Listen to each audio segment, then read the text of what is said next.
some men. Go tell a 36, try to grab all the friends. We're back like we never left. On track like a treble clef. Skip a beat on the 7th rest. Bring feast, we don't pass them over. We got the first fruits, no way to show us. This yoke is easy, this burns light. Even with a loud mouth trying to eat at the mic. Even if we down south, the humidity spike. Bales torn in two, so we gon' be alright. It's all grace till the Hoff goes off. Heretics better run till the top blows off. Got them all stood still like a jaw full of Botox. Time to break them down like a jaw on a blow pop. Don't stop, they're in need of it though. Through grace by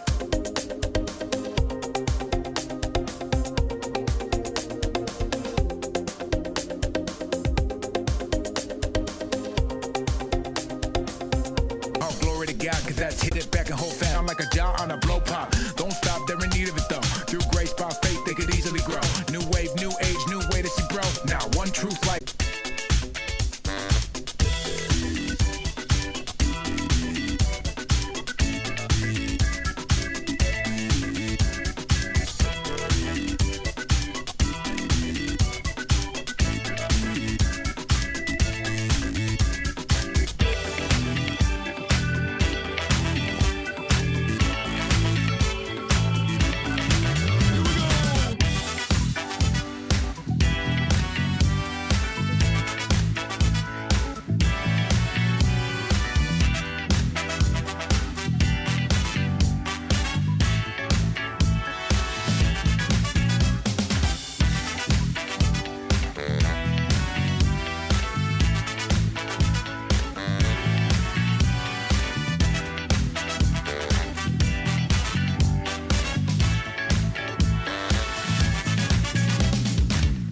It is Wednesday, March 22nd, 2023. This is Messiah Matters number 424.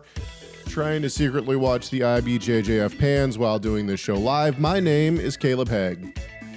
And I'm Rob Vanhoff without a thing to say. So I hope I got all the leg issues fixed I have no during the intro. So while the intro was going, I was working feverishly to get my connection issues fixed. I think we got it going. So everybody everybody in the chat room, we're gonna hope. Thank you so much for being with us. Shout out to everybody in the chat room. Good to see you guys. And to everyone listening later, thank you for being with us. So I have a good friend. I'm good friends with her family. She is at the IBJJF pans right now. Actually, she should be on the mat as we speak. So hoping and praying for her that she has a good role. All right. Shout out to the Otherly family for their jiu-jitsu practitionership. All right. Yeah, we have an interesting day today. So at the very last minute, we had a bunch of stuff come in that we could talk about, but actually, I don't think we're going to get to it. Well, I did have a question. I sent this to you, Caleb. I don't know if you saw it. Yeah. It came from a guy named Jeff. And I don't know who he's talking to, but he says, you and your sidekick are two pride-filled frauds. Yeah, I get those daily. And what's funny is I don't know who's who here, but I guess we're both pride-filled frauds. Yes. I'd prefer like a raspberry-filled donut. But anyway, what's funny is that we have the automated reply. It says, "Hi, thanks for contacting us. We've received your message and appreciate you reaching out." Yeah, exactly. So shout out to Jeff David, I think his name is. You and your side for the constructive criticism. That's what yeah. Hey, to each his own. Everybody's got their own opinion. That's totally fine. I don't. Yeah, I get those messages all like you can leave. I get those messages daily, so I'm not. I mean, I stopped responding. All right. Yeah, we don't need to respond. Here we go. I liked his wording. You can send us direct messages. chegg@torahresource.com, chegg@torahresource.com. You can also tell us how much you think we are pride-filled frauds by calling our comment. Yes, and that way we can hear the intonation. Yeah, that way we can hear the this insults. guy might have been wink, wink, like not really. Doubtful. But yeah, give us a call and you can tell us how much of pride-filled frauds we actually are. 465-3205. 253-465-3205. I think what's happening is that this person got to the show and realized that there was already 36 people listening, and he got upset and left. Could have been that. He didn't want to be, he didn't want to screw it up and be number 37. Okay. Also, go to Messiah Matters for past shows and all sorts of fun stuff. And then, of course, as always, this show is produced by TorahResource.com. And if you need resources for, I will plug this in just a second. If you need resources for Passover, which is very quickly approaching, then it's upon us. Yeah, it is very upon us. Then I would encourage you to go to Torah Resource. Okay, I'm looking for something very specific here, and I'm not seeing it. Oh, I'm going to forget this young lady's channel. I'll put it in the description. So I did a interview just yesterday, with a YouTuber who I've known for quite some time, but she has a YouTube channel all about homeschooling, and so we talked about the festivals and all sorts of stuff. As I said, I always get the name of her YouTube channel wrong, and so I apologize for that. But I will put the link in the description of this video, and you should be able to see that interview tomorrow. I think it airs tomorrow on her YouTube channel. So we talked about homeschooling and the festivals and all sorts of stuff. So yeah, it was a fun little interview, and I hope that a lot of people are able to see that. Okay, should we jump in? Should we just jump right in? Let's do it. Yeah. Okay. This is right up my alley in terms of fun theology. Sean Fisher, who is often in the chat room, and I'm not sure if he is today. It doesn't look like he is, but I could be wrong. Sean wrote in, he said, my concern with the new perspective on Paul. Now, I suppose we should give some backstory for anyone who listens to the show on the regular. You can tune out for about 30 seconds. I'm going to try to give you a very quick rundown of what I said about the new perspective on Paul. The new perspective on Paul, at least the aspect that we have talked about recently on the show, is that in the first century, there was not a large push for works-based salvation. That is, that if you do the Torah, you will be saved. Rather, the new perspective on Paul suggests, and this was put forward, I believe, first by E.P. Sanders, picked up by people like Jimmy Dunn, N.T. Wright, so on and so forth. This aspect of the new perspective on Paul says, no, actually what was going on is that there was a bloodline salvation teaching. If you are Jewish, you are in. If you are not Jewish, you are out. The only way that you can become in to the covenant membership with God is to become, quote unquote, Jewish. They meant actually by blood, which was something that they did through a man-made ritual of conversion. Okay, so now that everyone's caught up, and before we go on, let me say this. My son wanted to be able to put in video effects for our super chats. Let's see here. We got a super chat here. Super chat. Here we go. Shabbos. Weights and measures. You've been blessed. Thank you, Love is Bigger, for the super chat. Okay, back to Sean's comment. My concern with the new perspective on Paul stuff is that it seems to be at odds. Here's my thinking. If anybody was teaching that you are saved by doing works, then what is the meaning of the passages that address that salvation is not by works that we have done? Who is Paul responding to if that is nobody's view? So I think we actually named this show after this comment, all the passages, like all the passages about salvation by faith alone or salvation by works. And the reason why we named it that, or I named it that, is because, and this is not a dig on Sean, but we would actually, I think it's important to take the passages individually, because I think depending on the letter, depending on the book, depending on the conversation or the whatever may be happening in the context of these passages, each one needs to be taken individually. You can't simply make blanket statements like all the passages about. We need to actually look at each one of them. So I would encourage people like Sean, if you have verses in mind, to be able to hone in on some of those is, I think, important, so that we can kind of maybe get a an idea of the different views that are going on here. But nonetheless, let's keep going. And furthermore, this is Sean, by the way. And furthermore, what text do we appeal to when somebody suggests salvation is by works? If we are presupposing that nobody held that view in the first century, and therefore the texts that seem to be addressing it are not, because as per New Perspective on Paul says that wasn't anybody's view. I'm smoothing that out at the end. Okay.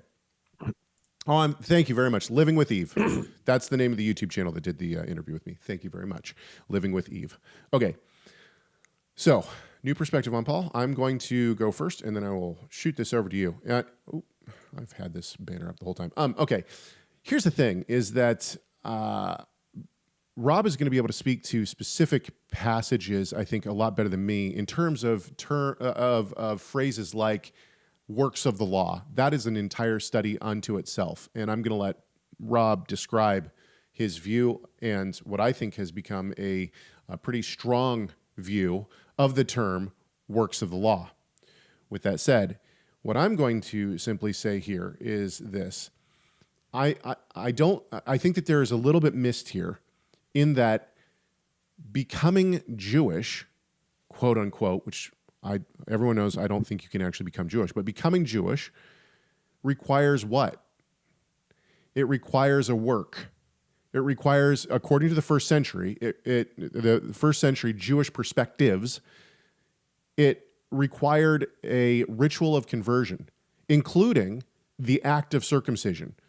Paul talks directly against this in Galatians 3, right? That Abraham was saved by faith before he did a work. And what was the work that he uses? He uses the work of circumcision as that benchmark, as the work that is being done. So I agree. It's not that there wasn't some idea of works save me. In other words, if you wanted to become a covenant member, what did you have to do? You, according to first century Judaisms, you had to do various works to be in covenant with God. And what Paul continues to tell us is, no, a person, whether Jew or Gentile, is not saved by bloodline. They're not saved by works. They're not saved by doing anything. They're saved by faith. They're saved by faith in Christ. That doesn't mean that a Jew is automatically in because of bloodline. I think that this is predominantly what is going on in Romans 9, 10, 11, and then in Galatians, right? That Jews are not just in covenant in terms of the new covenant because they are Jewish. And Gentiles do not get in by doing works. Rather, we are saved by faith alone. So I think I think that there is a missed element here. The New Perspective on Paul doesn't say that there wasn't any works-based salvation teaching going on, but rather that there is a shift in understanding how Judaism dealt with works-based salvation. Rob? Yeah, there's a lot to talk about. Hopefully my brain, which is a rabbit trail brain, by the way, if you don't know me already, 1,000 thoughts at once. Pick one. Back to the 70s. I think Paul and Palestinian Judaism by E.P. Sanders was like 1977. Yep.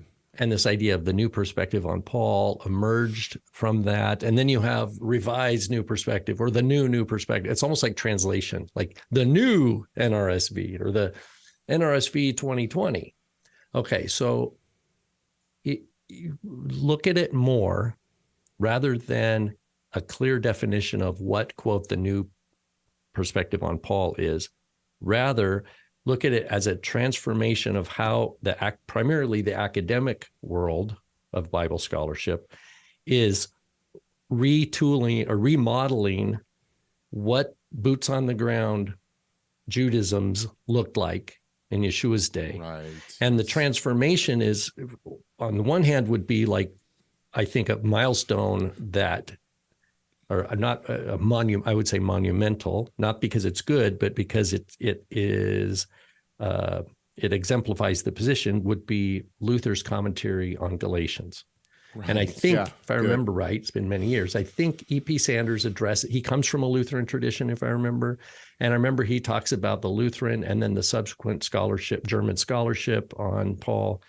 And basically the nodal point with Luther's commentary on Galatians is it reads, he reads as if Paul's writing against Catholics, the Pope, and the Roman Catholicism. And that Paul is like the reformer. Paul plays the role of the 15th century reformer, and the Jews that he's projecting Paul's talking about are the troublers, are the Pope and his huge system. And what E.P. Sanders says, okay, so well, we can notice that what Luther does, Luther's not really reading Galatians here. He's reading he's using Galatians to interpret his own historical situation. Right. And because he's doing that, he's got a bit of and this is not Sanders' words, mine, but I'm just kind of characterizing it. I think Sanders would say Luther had a kind of plank in his eye when it came to actually discerning nuance about first century Judaism. First of all, because he was totally in the middle of a battle with a huge mother church institution. And he was trying to learn how to talk about righteousness by faith that he knew at a gut level it undermined the claim of the Latin tradition and all the penances and all the adoration of relics and veneration of statue, right? Paul understood the truth, Luther got it at a core intuitive level, but when he went to articulate it, he got it wrong. The articulation made people think that Judaism in Paul's day was just like the Pope and the Catholic Church, just with the different names and titles. What Sanders does, he looks back and he's like, look, particularly in the Protestant and kind of the university from Europe and into America of the scholarship of the ancient Judaism or ancient world that Yeshua lived in, we have more text now. We have the Dead Sea Scrolls now. We have all sorts of stuff that Luther didn't even know existed. And we need to knock Luther's picture down, and we need to come up with a new perspective on Paul. And so from there on, from the 70s to the now almost 40 years plus, we have had, especially in the 90s, you had pretty much all the Dead Sea Scrolls have been published and scoured out and available. Other things have been discovered in advance, learning about how the ancient Greek language works, how the sectarianism, all this kind of stuff, which is even beyond what Sanders ever imagined in the 70s. And so I don't look at New Perspective on Paul as like a defined statement of like it's okay, Jews didn't believe that, therefore, but rather what he was doing, he was trying to move forward, trying to say, look, we need to tear down Luther's picture and we need to advance some definitions that are more rooted in actual texts that we know from the period. And so Sanders was just trying to make his way into new territory. So he was a pioneer, but by no means would I recommend someone to look to Sanders as an authority, as a definitive authority, because there's so many, his own students and his own students have gone on and really clarified that there is such a variety, even with the conversion. We know now that there were Jewish groups that conversion was not an option. There was no such thing as conversion. It didn't matter if you had $1 million denarii and circumcise yourself and all this. They'd say, sorry, if you're not born from the stock of Abraham, Isaac, and Jacob, there's no salvation for you. The covenant's not for you. And then you had various views depending on, what group you would have been listening to. So, right. Sanders is like a little mile marker on a larger move in the academic world to come up with a better, increasingly accurate and granular models for understanding first century or Second Temple period more broadly, and even post-temple destruction, that models that account for more and more of the text and archaeological evidence. And that's where we are. So the new perspective on Paul is from Sanders is just a little milestone in that big move. That's one of the reasons that I say that each individual, like someone can say, well, all the verses that talk about salvation by works, or all the verses that talk about salvation by faith. Once again, and I'll kick this back to you in just a second. I want you to keep going with this, but as we look at each individual, not only each individual passage, but each individual book that Paul is writing, okay? Each one may be dealing with something different. And so when we're talking about salvation by faith, like what exactly is the context of what he's talking about? And the reason this is so very vitally important is because, as our regular listeners know, when we look at something like the word circumcision, this has multiple meanings, right? The term circumcision is used various ways within the text. So you can't just take a phrase like, saved by faith or something like that and say, it always means this. It may always mean that you're saved by faith. I'm not denying that. But what I'm saying is that what is the context that Paul is using it in? And then why is he using it there? And a perfect example of this would be the term works of the law. Do you want to run with that? Yeah, it's just a really great place is to help, that I think is so helpful, is in Galatians 1, where Paul makes a point. He's like, look, a person's either trying to please God or they're trying to please other men. And what does he mean by that? And he says, if you're trying to please other men, you cannot be a servant of Messiah. In other words, he says it's one or the other. And what he's saying, what the contrast there is that is between like we know from the Gospels, and an accumulated traditions of men that got so ingrained that it governed the Jewish people's thought. Not all Jews, because we know that different groups had different nuance of what they, the big one is Sadducees say there's no resurrection, right? Or there's a different calendar. So there's even issues like that. But I'm talking about how there are things like with the hand washing, for example, or fasting. How come the Pharisees are fasting, but you guys aren't fasting, right? Like stuff like this that we know. You didn't wash your hands right, before the meal. Things that we know are not in the Torah. And we know Yeshua says that there's a difference between the written word of God and then these traditions. Well, what is he talking about? These traditions are a way of talking about kind of an affiliation of men who are the borders. They're the guardians of the borders of who's in and who's out. For that sect. For that sect or that local version, that local chapter of the Pharisees or whatever, right? And so what happens is like you go, well, I want to be acceptable to you guys. Okay, well, you got to do this. This is the whole thing. Back to your point about conversion to Judaism. All it is, what is conversion to Judaism in the world? We know people today who are supposedly believers who convert to Judaism. What does it mean? It means there's a loosely affiliated gang of rabbis that don't even really stay on the same page with each other, right? But they pay people, or people pay them. They go, okay, you do this, this, and this. You're in. Loosely affiliated gang of rabbis. Okay, wait a minute. Never check in on them again, right? There's no discipleship. It's not like you're joining the rabbi's community. You know what I mean? It's like I'm just going to convert under you, pay you, disappear, never talk to you again. But now I can move to Israel, right? And I can call myself Jewish. Why? Not because it's my relationship with God. It's because I jumped through whatever hoops so that this loosely affiliated network of rabbis won't question my identity. In other words, I'm trying to seek the approval of an earthly group, loosely affiliated network, right? I'm trying to look good in their eyes and get their piece of paper with a stamp of approval or a signature.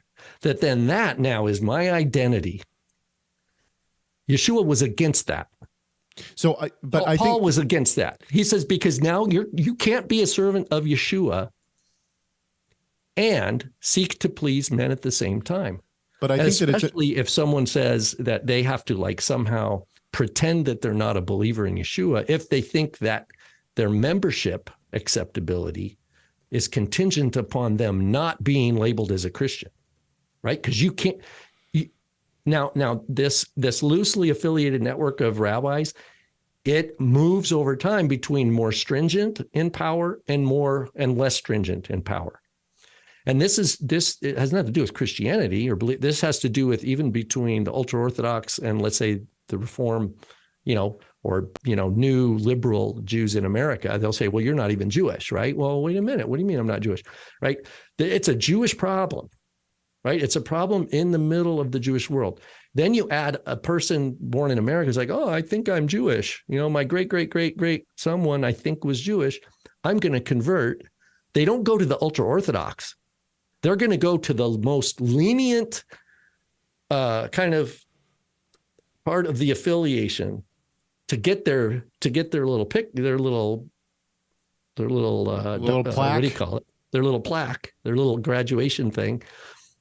And then they're, but in a time where the state of Israel has a more ultra right leadership in terms of the rabbinate, that's going to be harder for them to make aliyah.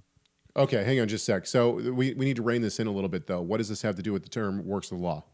Okay, works of the law in Paul refers to a similar situation where you had, and we have it at Qumran. It's called the halakhic letter.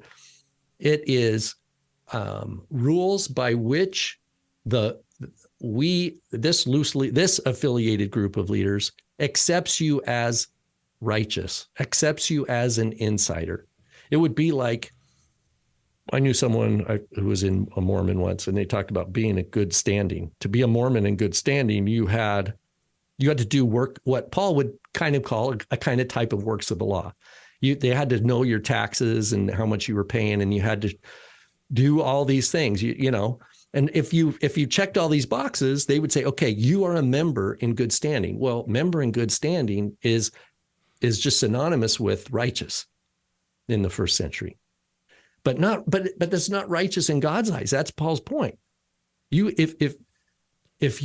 What man calls righteous and what God calls righteous are two completely different categories. And what Yeshua and Paul is going to point us to is that it's the Torah, it's the written, revealed word of God that matters, not the accumulated traditions where they try to attribute holiness and righteousness to things. It's like they hijack those terms and apply them in a way that has appeal, because they're safe. There's a sense of like, if I go and I have this membership or this kind of social affiliation with this group, they seem like they know what they're doing, or I'll be safe. I'll feel like I belong and I'm accepted. And those are all, kind of psychological needs that Paul says, that's not what the gospel's about. Okay, but I think it's vitally important that people understand this particular piece of information. The term works of the law is used at Qumran in the community letter. I think there's 16 laws that are given. Not one of them. And their calendar's one of it. Like if you don't observe wait. It's vitally important to understand this. Not one of the laws that they list are in the Torah. So the term works of the law refers to man-made tradition. It does not refer to actual commandments found in Torah. Now go back and read some of the letters of Paul, understanding that the term works of the law means man-made tradition. Right. And people might push on that, but there is significant evidence from the first century that would support the idea that the term works of the law does not mean commandments found in the Torah. That doesn't mean, it's also important to note that doesn't mean that Paul doesn't sometimes refer to certain commandments and say this isn't going to save you. For instance, circumcision, which he talks about in, Abraham was circumcised after he came to faith. So this work is not going to save you. But the term works of the law that we find throughout Paul's letters should be interpreted man-made tradition. Right. And Paul does use works over faith. Like in the end of, I think Romans 3? Is it a Torah of works or a Torah of, we established a Torah, but is it a Torah of works? No, it's a Torah of faith. And so what does this mean? Well, when he talks about works there he does address this idea that works without faith, like faith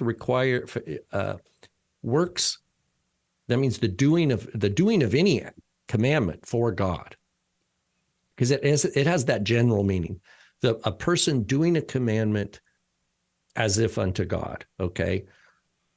Well, the problem is externally, like we know, there's people who Yeshua says how many throughout Matthew 23, you're like a cup that's really clean on the outside, but inside it's unclean. You're like a whitewashed sepulcher, nice and shiny on the outside and clean, but full of uncleanness and dead man's bones on the inside. So the idea of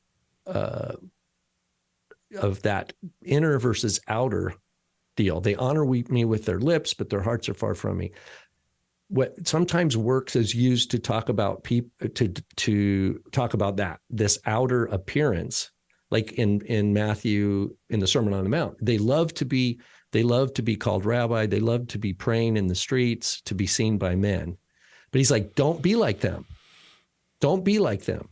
So Paul does use works for that kind of warning. But works of the law specifically, like Caleb just said, is a phrase that I believe had currency. People thought, that there's you have to be acceptable to the religious authorities by their additional kind of rules. This bears on the Acts 15 too, because then the question is, well, is the apostolic decree, and it's called a dogma, is it works of the law?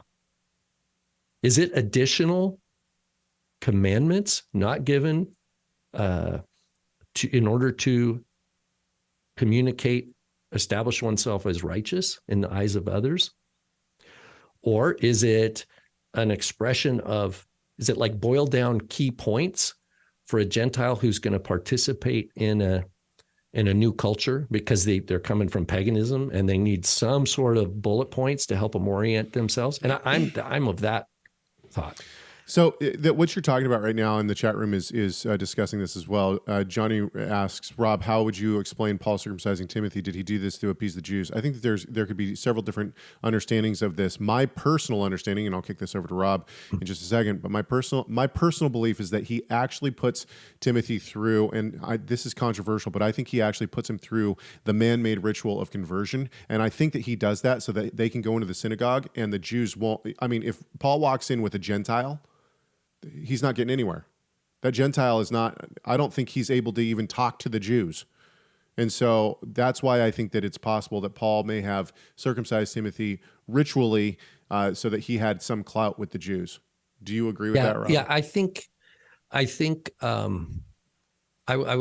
a few things into consideration. One is that I first of all, it's a great question because it's super important. Acts 16, because it's right on the heels of Acts 15. As a matter of fact, Acts 16 is in the wake of the Apostolic Council, and they're taking that letter from James, and they're distributing it. Right, it's in that context that he circumcised Timothy. We have to remember Timothy. We know from his epistles of Timothy that not only his mother but his grandmother, so as Eunice and Lois, were believers, and they were Jewish, of course, and they taught him from his youth. So he knew the scriptures. Timothy lived in a Jewish community, but he had a stigma on him because his father was Greek, and the community, he was in a suspicious category. And so his whole life growing up, he would have been kind of treated as like, yeah, we're not sure about you. I think that was a real. You can be in the seat, but you can't come read the Torah up front, or you can't have a bar. I mean, we see this today, right? And I think that Timothy accepted growing up, whatever community he was in, because remember it wasn't a gospel-based community then. It was, but obviously Paul affirms the faith of his grandmother and his mother, and that's super important. So Timothy grows up with this stigma, and Paul comes and is like. Paul's like, man, nobody has a heart to father this child, like to take him. And so the circumcision was something, I believe Timothy desired, but he wasn't going to do it himself. And he was he was just like in a predicament, like socially, like, what am I going to do? If I go do it myself, they're going to say, it wasn't official. Paul comes in and like like a loving father takes him under his wing and circumcises him. Now you might call it conversion. I think Paul, by circumcising Timothy, just affirms Timothy as a covenant member. But it was seen as legitimate by the Jews. I think that's the point. In my book, I think he would have circumcised Timothy anyway. I think absolutely, but that's what I mean by legitimate. In other words, he does it in a way that the Jews accept it. It wasn't just like, hey, we're going to go in the back room and snip, snip, and now we affirm something that, like, I think that was. And I think it's a good point. And Paul, they would have respected Paul's authority. The Jewish leaders in that town would have gone, oh wow, right. Paul, like, he learned from Gamaliel, and like this. Now all of a sudden, Timothy goes from the back corner of the synagogue to, hey man, you belong up here.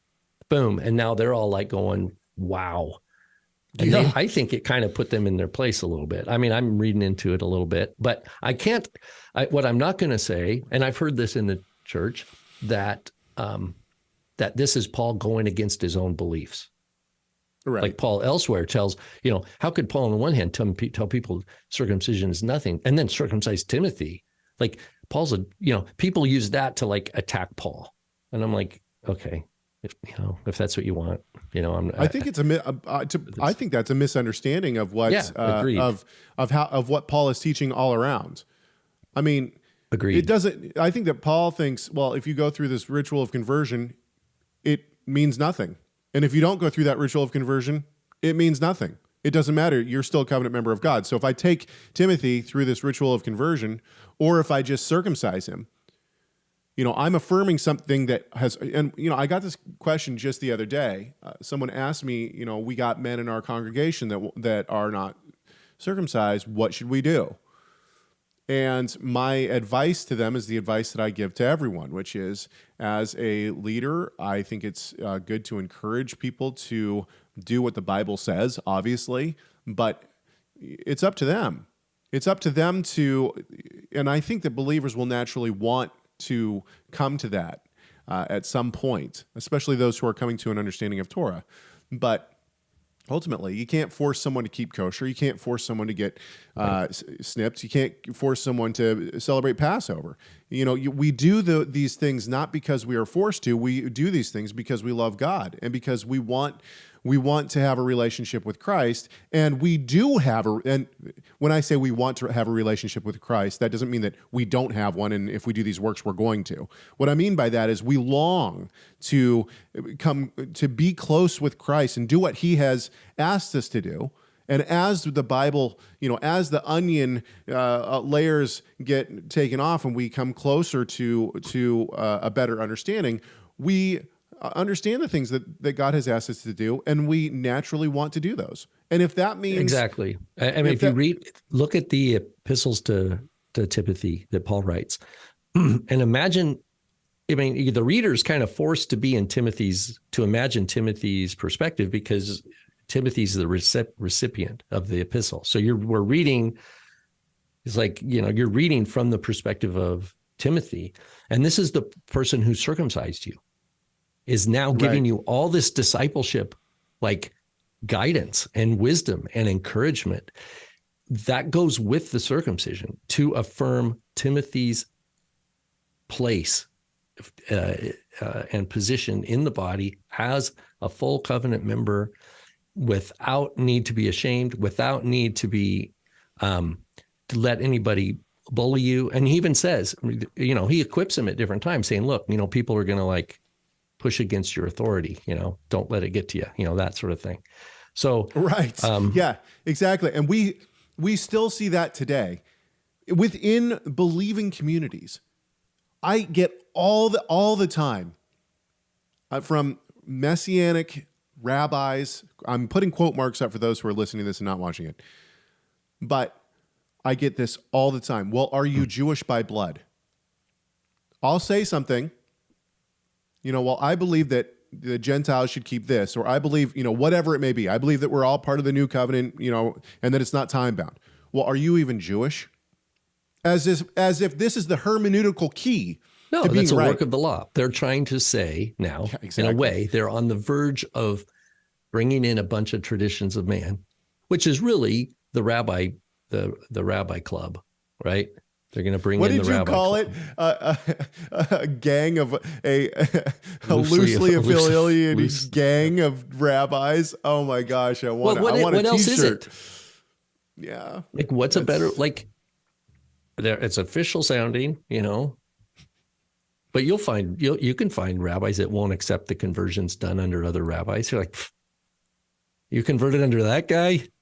Not a chance. Yeah. Yeah. Forget about it.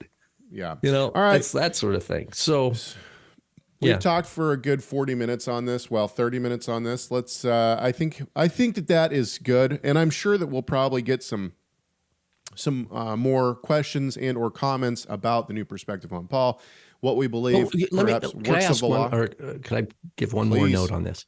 Go.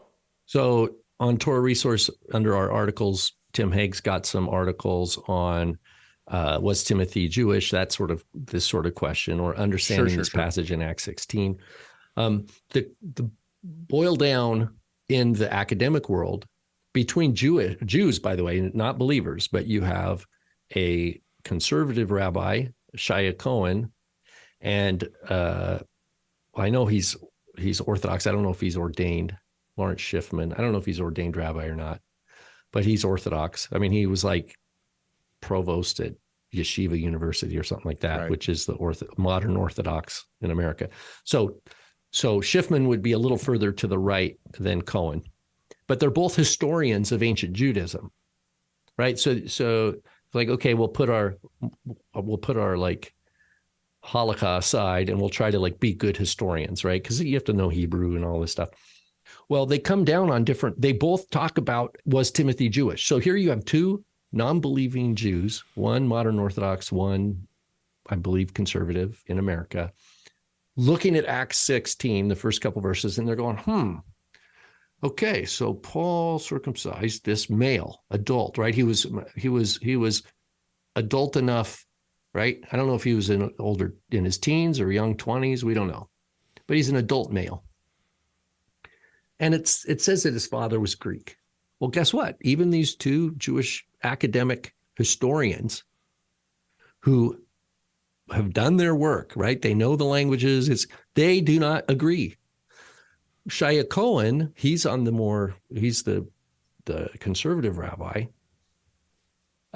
says, no, the matrilineal principle, that is the principle that the rabbis today, this gang of rabbis uses, is that your mother needs to be Jewish, right?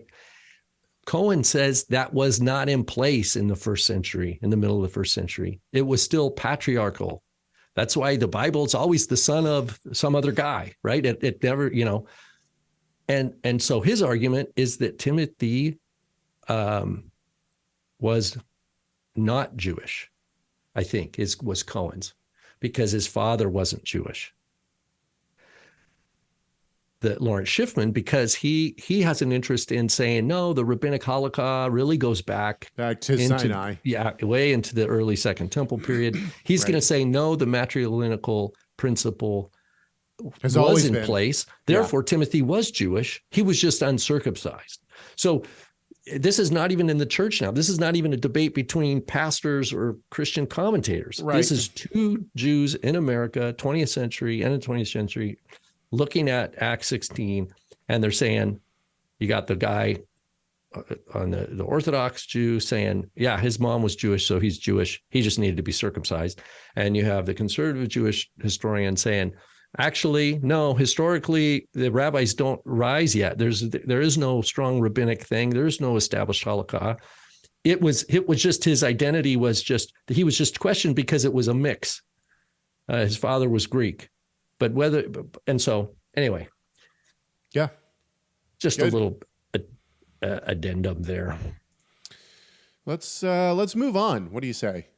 Sounds good to me. We got two that are interesting. Whiteside says, in the end, Rob mentioned walking with God and God's call to Abraham to walk before him. Is there a significant difference between walking with and walking before? Thanks in advance. Rob? Oh, this is a great question. This pertains to Like if you look in the Hebrew, for example, I think it's like in Genesis 5, it says Enoch walked with Elohim, right? And the verb is lehit halek, which is from halak in the Hitpael. And then it's et, with,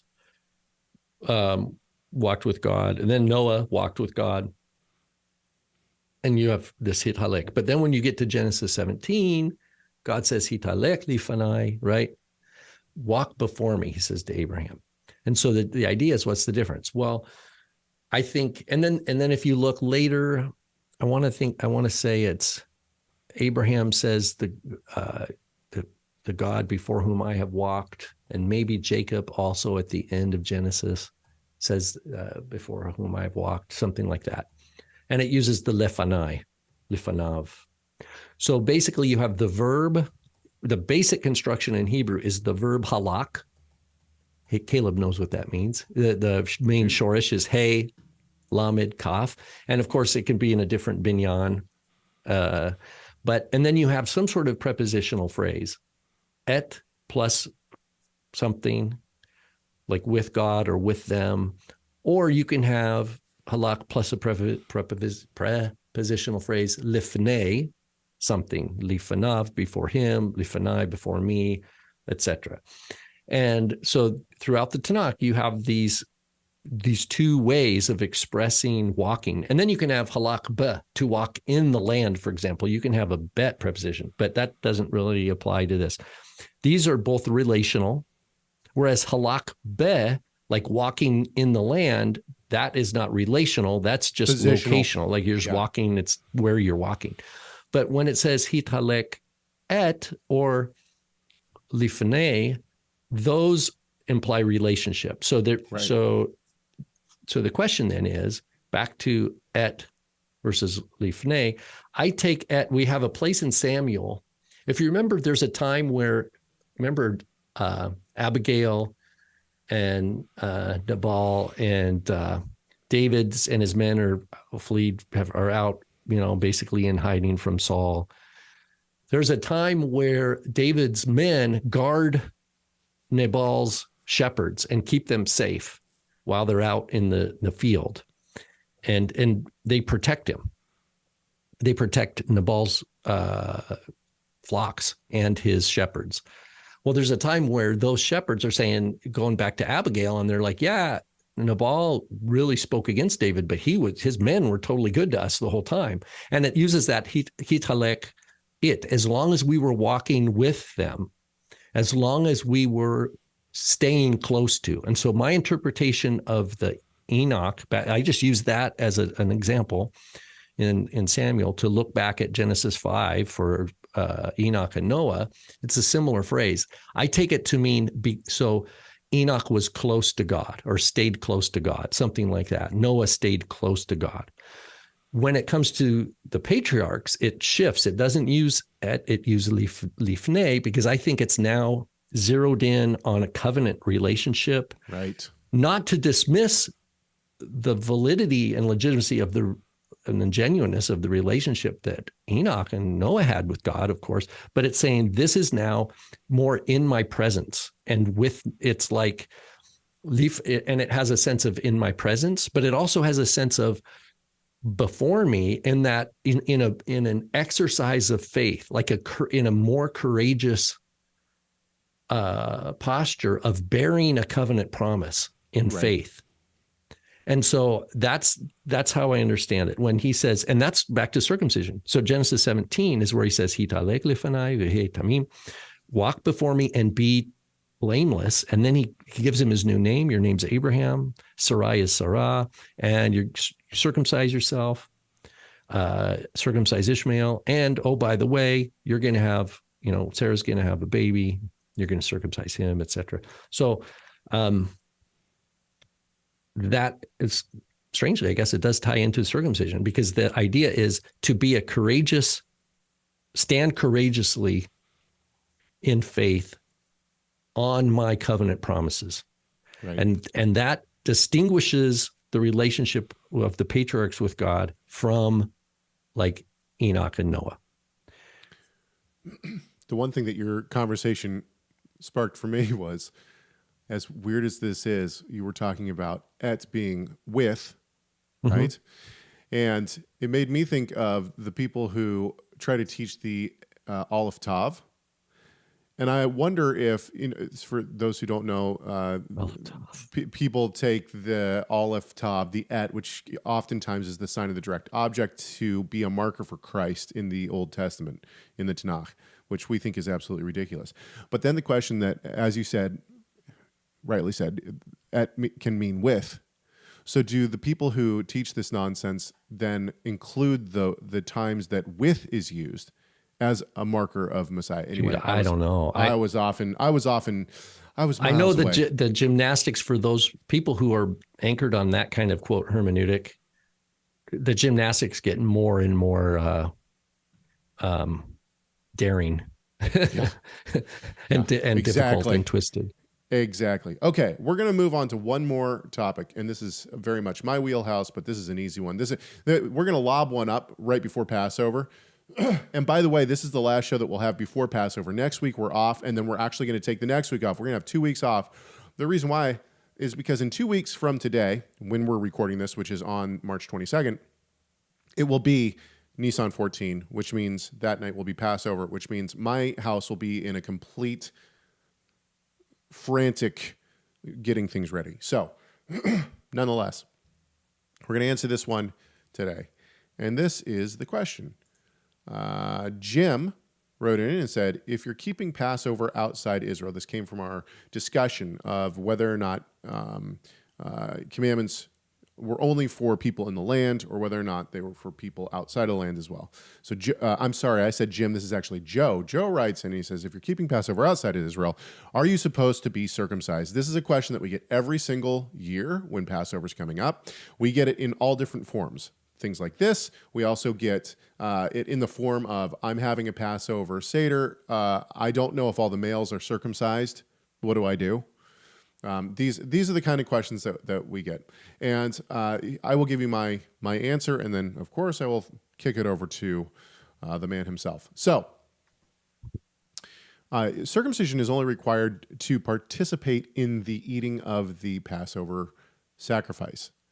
And so, if we had a sacrifice, which we don't because the temple is not standing, then a person would have to be circumcised in order to partake in that meal. However, since we do not have a lamb, then we get into different territory.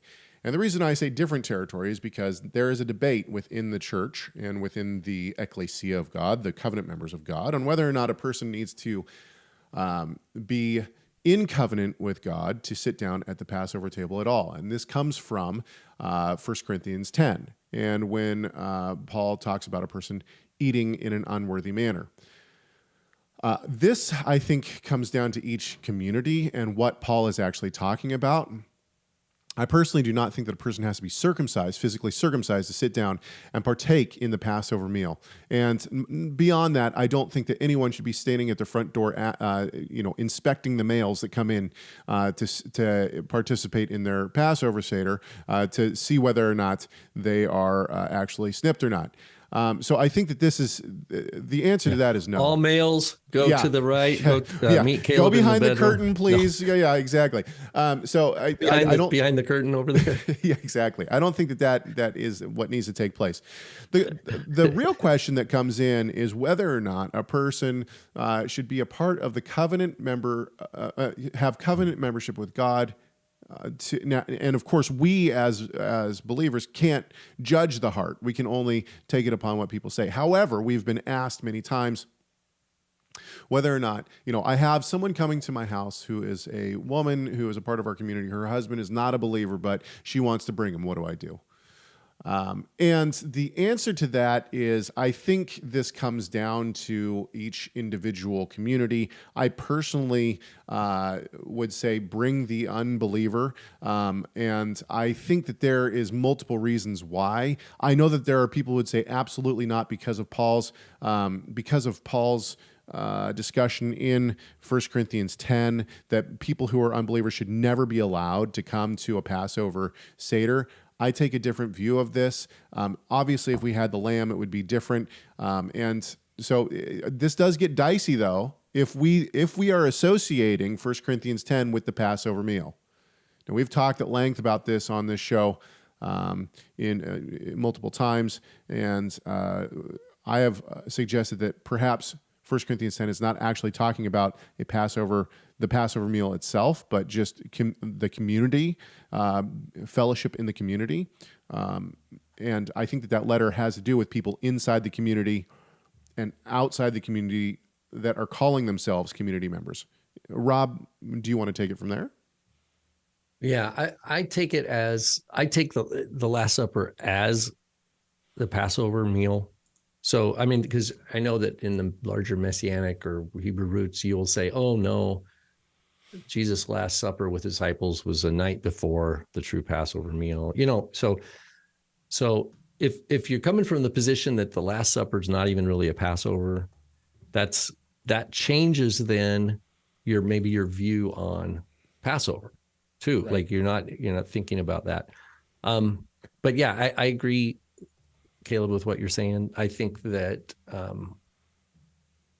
and another footnote on that is that slaughtering and raising a lamb and slaughtering it somewhere in America, and then roasting it and eating it, that doesn't, I mean, if that's what you want to do, go ahead, but that's not the Passover sacrifice, right? The Passover sacrifice has to be done for it to be called that. It has to qualify. It has to be done with the priesthood, right? There's got to be an operating Levitical priesthood in it, and the temple, at Jerusalem. I mean, it's acknowledged to be that, and that is a circumcision is required to participate in that meal. You wonder, okay, well, let's say there's an uncircumcised male in Jerusalem and you have all those things. Would he be kicked out of the meal, or would they just say, okay, you can have everything, but you can't actually eat the meat? I don't know. I mean, now we're getting into these obscure halakhic story problems, like the rabbis of the Talmud, there's a great, but in the diaspora, okay. One question is, is there a way, what is the celebration of diaspora Passover? And then B, is 1 Corinthians 10 and 11 talking about the Passover as the exemplary meal, and that can be rehearsed at different times throughout the year, in the same way that in the Torah, in Numbers chapter 9, God gave a second Pesach Sheni, right? There was the second month you could do a Passover if for some reason the person wasn't able to participate in the first Passover because they were unclean because of a dead body, let's say, right?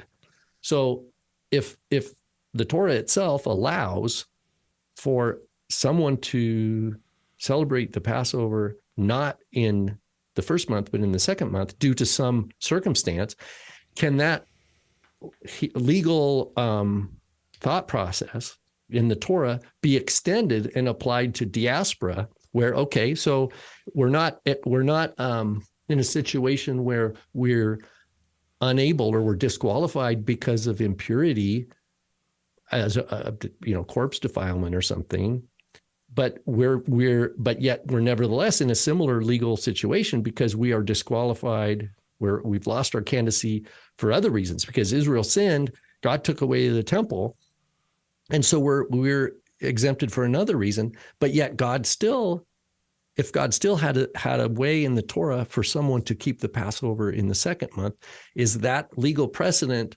for a communion type of remembrance of Passover that's not in the first month? Does that make sense? So yes, and I want to address one thing in the chat room. Someone says, "Is the Seder required during a Passover meal?" It depends what you mean by that, because I think that we have a commandment from Christ. I take Luke 22:19, "Do this in remembrance of me." I take this as bookends. He has the bread that's broken, the matzah that's broken at in between, after the meal, before and after the meal, and the cup that's shared. I believe bookends the ceremonial aspects of that meal. So when he says, do this in remembrance of me, I don't think he's just simply saying, do the Passover. I think he's talking about the Passover meal that we partake in. Do this in remembrance of me. Now, what that looks like, I don't think that you need to pick up a rabbinic Haggadah and stumble through it to fulfill that commandment. I think that sitting down with other people, focusing on not only the exodus from Egypt, but mainly the death, resurrection, and ascension of Christ, and the work that was done, and however you do that, whether it's with prayer and hymns and song and all those things, that is up to you. Right, However, right. there needs to be a ceremonial aspect. Is it in chapter 5 where he says Christ is the Pascha? Yeah, Christ in 1 is Corinthians the Pascha. 5, yeah. What does he mean? It means when you're celebrating the meal, you're like, oh, okay, so the blood of the Lamb on the door protects us from the wrath of God. Right. Huh. What does that mean? Right. An innocent blood protects my family. And that's it. Yeah. And so there's that discussion and all that stuff. So I agree with you, Caleb, that well, Paul says, let everything be done in order, right? Even in the church. And what does he mean? It just means we want there to be, and he says, I'd rather say 5 words and be understood than 1,000 words and not in a strange tongue and not be understood at all. So what's he talking about? He says, you want it to have coherence. You want your meal. And so you want to plan. So, and you don't have to cram a gazillion things because, this traditional Seder, if you get one from you kind of just pull one out of the Orthodox world. I mean, man, some of these, the Pesach, the Shlema, or Shalem, the complete Haggadot, you'd be there all like night. Super dense. And then you have commentaries and super commentaries on all the different things. And it's like, okay, it's like the comedian Maniscalco. He's like, we got to the Passover dinner. I sit down. They hand out literature. I'm like, what are we doing here? They're like, we're going to read for 2 hours. 2 hours? I'm starving. Okay. Yeah. All right. So if you're planning a Passover Seder, make it, think simply and think of remember what your priorities are and be prayerful and make Yeshua the center and get some Bible verses in there and trust God, and if it's if you're discovering and you're not exactly sure, it's okay to be, it might be a little bumpy and that's okay. That's right. You'll do it again next year. That is right. All right. CHEG@TorahResource.com. Should the Lord tarry. CHEGG@TorahResource.com, 253-465-3205. It's 253-465-3205. Thank you so much. We will be off for 2 weeks, so we will not be here next week.